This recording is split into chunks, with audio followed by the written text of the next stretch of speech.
Hi friends, good morning. Welcome to Gubbi's mom vlogs. So ಬೆಳಿಗ್ಗೆ 6 o'clock ಆಗಿದೆ. Normal day routine ಥರ tiffin ಮತ್ತು lunch box prepare ಮಾಡೋಣ ಅಂತ ಕಿಚನ್ಗೆ ಬಂದಿದ್ದೀನಿ. ಸೊ ಮೊದಲಿಗೆ ನಾನು ಕೆಟಲಲ್ಲಿ ನೀರು ಇಟ್ಬಿಡ್ತೀನಿ.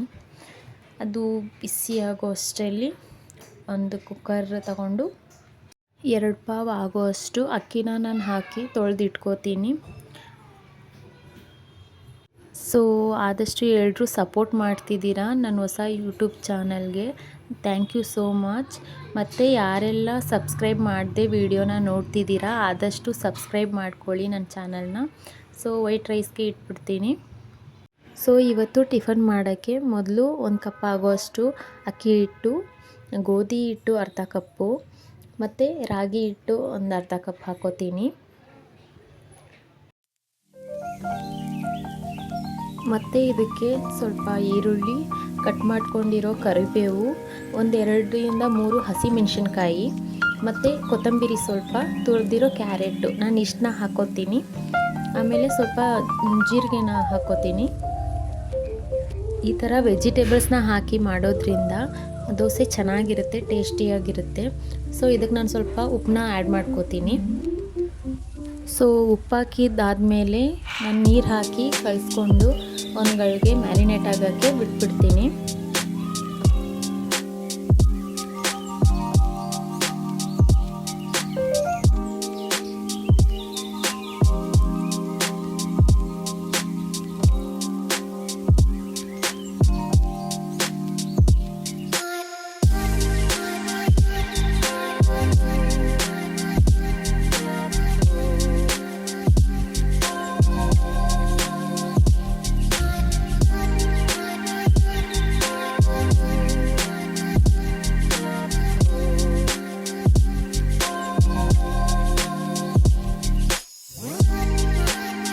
So mix ಮಾಡಾಯಿತು.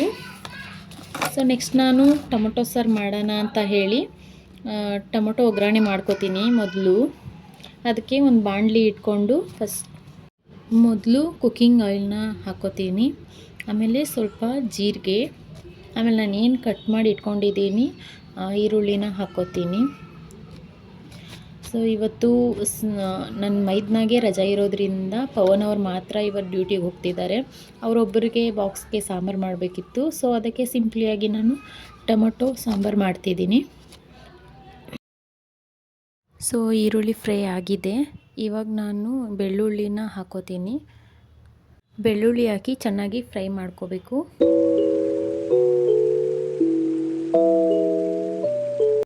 ಈರುಳ್ಳಿ ಚೆನ್ನಾಗಿ ಫ್ರೈ ಆದಮೇಲೆ ಟೊಮೊಟೊನ ಆ್ಯಡ್ ಮಾಡಿಕೊಂಡು ಚೆನ್ನಾಗಿ ಫ್ರೈ ಮಾಡ್ಕೋಬೇಕು. ಟೊಮೊಟೊ ಹಾಕಿದ್ಮೇಲೆ ನಾನು ಒಂದು 2-3 ಒಣಮೆಣ್ಸಿನ್ಕಾಯಿ ಹಾಕೋತೀನಿ. ಹಸಿ ಮೆಣಸಿನ್ಕಾಯಿನೂ ಹಾಕೋಬೋದು. ನಮ್ಮ ಮನೇಲಿ ನಾನು ಜಾಸ್ತಿ ಒಣಮೆಣ್ಸಿನ್ಕಾಯಿ ಯೂಸ್ ಮಾಡ್ತೀನಿ. ಸೊ ಹಾಕೊಂಡಾದ್ಮೇಲೆ ಫ್ರೈ ಮಾಡ್ಕೋಬೇಕು.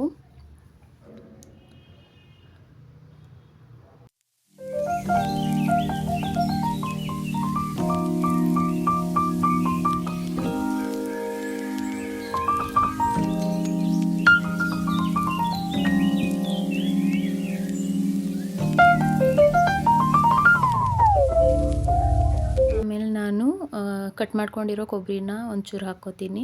ಇದು ಆಪ್ಷನ್ನು, ನೀವು ಹಾಕಿದ್ರೆ ಹಾಕ್ಕೋಬೋದು, ಇಲ್ಲಾಂದರೆ ಹಾಗೆ ಮಾಡ್ಬೋದು. ಸೊ ನಾನು ಸ್ವಲ್ಪ ಹಾಕ್ಕೋತೀನಿ.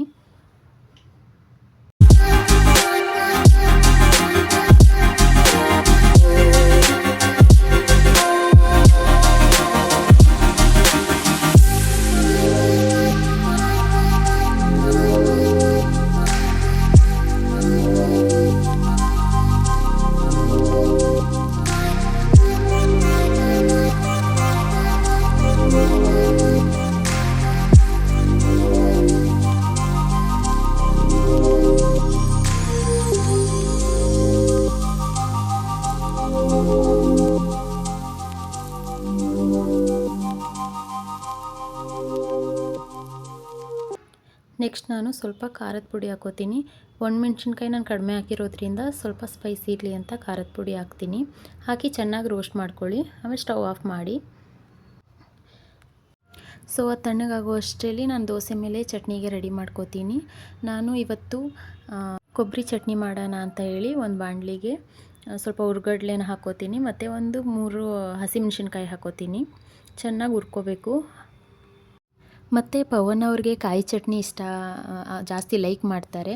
ಸೊ ಅದಕ್ಕೆ ನಾನಿವತ್ತು ಕಾಯಿ ಚಟ್ನಿನೇ ಮಾಡ್ತಿದ್ದೀನಿ. ಸೊ ಹುರ್ಕೊಂಡಿದ್ದಾದ್ಮೇಲೆ ಸ್ವಲ್ಪ ಕರಿಬೇವು ಹಾಕ್ಬಿಟ್ಟು ಫ್ರೈ ಮಾಡ್ಕೋತೀನಿ. ಮಾಡಿದಾದ್ಮೇಲೆ ನಾನು ಸ್ಟವ್ ಆಫ್ ಮಾಡ್ಕೊತೀನಿ. ಈಗ ಮಸಾಲೆ ತಣ್ಣಗಾಗಿದೆ.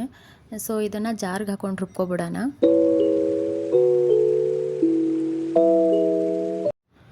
ಸೊ ರುಬ್ಕೊಂಡಿದ್ದಾಯಿತು. ಮತ್ತು ಇದಕ್ಕೆ ನಾನು ಸ್ವಲ್ಪ ಒಗ್ಗರಣೆನ ಹಾಕ್ಕೊಂಡು ರುಬ್ಕೊಂಡಿದ್ದ ಮಿಶ್ರಣನ ಇದಕ್ಕೆ ಹಾಕಿ ಮಿಕ್ಸ್ ಮಾಡ್ಕೋತೀನಿ. ಆಮೇಲೆ ಸ್ವಲ್ಪ ನೀರು, ಸ್ವಲ್ಪ ಉಪ್ಪನ್ನ ಆ್ಯಡ್ ಮಾಡಿ ಸ್ವಲ್ಪ ಬೇಯಿಸ್ಕೊತ್ಬೇಕು. ಸೊ ಕಾಯಿ ಚಟ್ನಿ ಮಾಡೋಕ್ಕೆ ಒಂದು ಜಾರಲ್ಲಿ ಕಾಯಿನ ಕಟ್ ಮಾಡಿಕೊಂಡು ಹಾಕ್ಕೋತೀನಿ ಮತ್ತು ಸ್ವಲ್ಪ ಬೆಳ್ಳುಳ್ಳಿನ ಹಾಕ್ಕೋತೀನಿ. ಆಮೇಲೆ ನಾನು ಆಗಲೇ ಏನು ಫ್ರೈ ಮಾಡಿ ಇಟ್ಕೊಂಡಿದ್ದೀನಿ ಕಡಲೆಪಪ್ಪು, ಹಸಿಮೆಣ್ಸಿನ್ಕಾಯಿ ಮತ್ತು ಕರಿಬೇವನ್ನ ಅದನ್ನು ಮಿಕ್ಸಿ ಜಾರ್ಗೆ ಹಾಕ್ಕೊಂಡು ಮತ್ತು ಸ್ವಲ್ಪ ಪುದೀನ, ಸ್ವಲ್ಪ ಕೊತ್ತಂಬರಿ ಸೊಪ್ಪು ಮತ್ತು ಗೋಲಿ ಗಾತ್ರದಷ್ಟು ಹುಣಸೆಹಣ್ಣು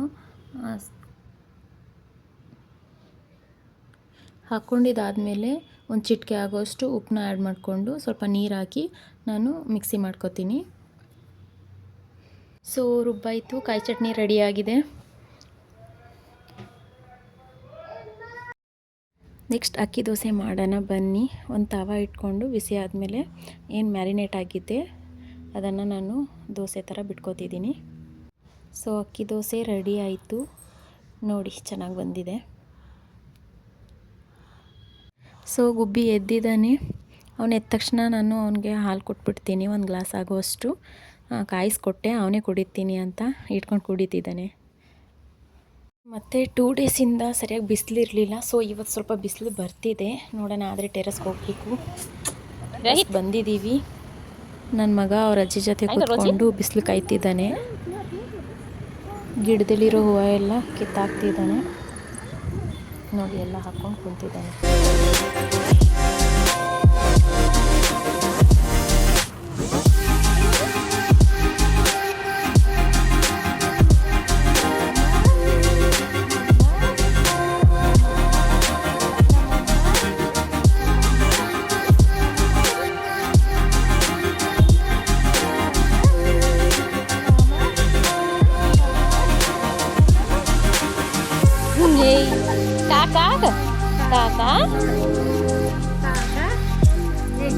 Papa, siapa? Papa,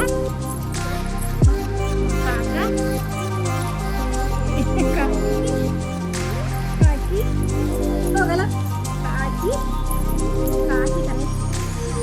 Kakak, kakak. Tuh kita ini kok.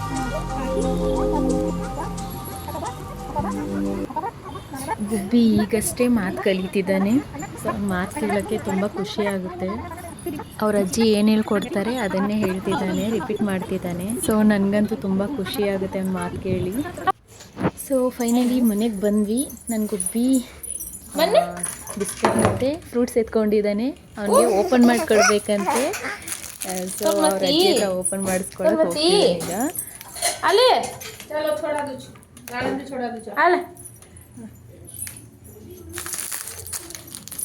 ಅಲ್ಲ ಅಲ್ಲಿ ತಗೋ ಇದು. ಓ ಬಾಯ್ ಬಾಯ್.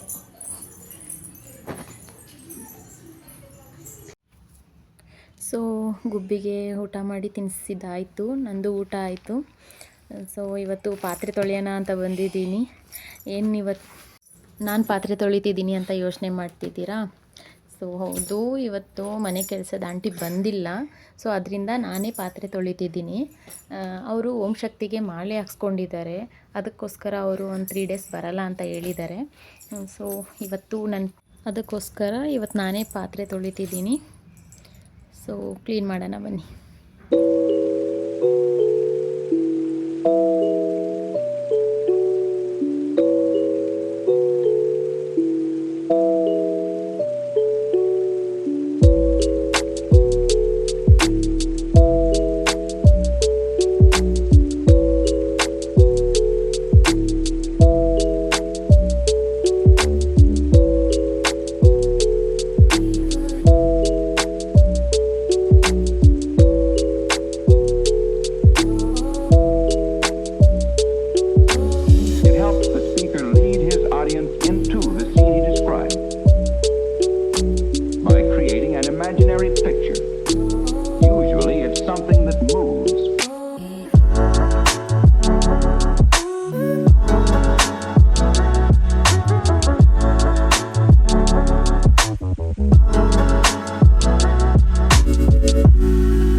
ಸೊ ಫೈನಲಿ ಪಾತ್ರೆ ಕ್ಲೀನಿಂಗ್ ಆಯಿತು, ತೊಳೆದಿಟ್ಟಾಯಿತು. ಆಮೇಲೆ ನಾನು ಜೋಡಿಸ್ಕೋತೀನಿ.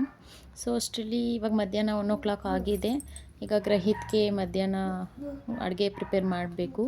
ಸೊ ನಾನಿವತ್ತು ಪೊಂಗಲ್ ಮಾಡೋಣ ಅಂತ ಹೇಳಿ ಇವತ್ತು ಪೊಂಗಲ್ ಮಾಡ್ತಿದ್ದೀನಿ.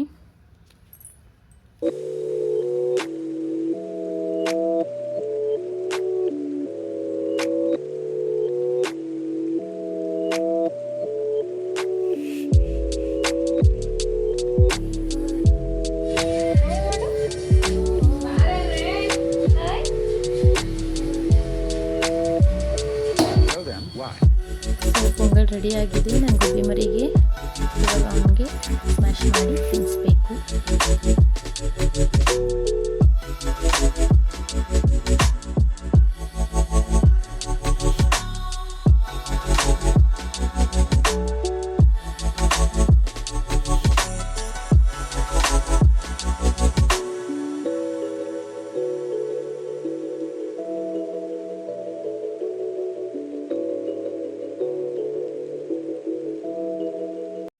ಸೊ 2-3 ಡೇಸಿಂದ ಮೋಡ ಇದ್ದಿದ್ದರಿಂದ ಬಟ್ಟೆಗಳು ಒಣಗಿರಲಿಲ್ಲ.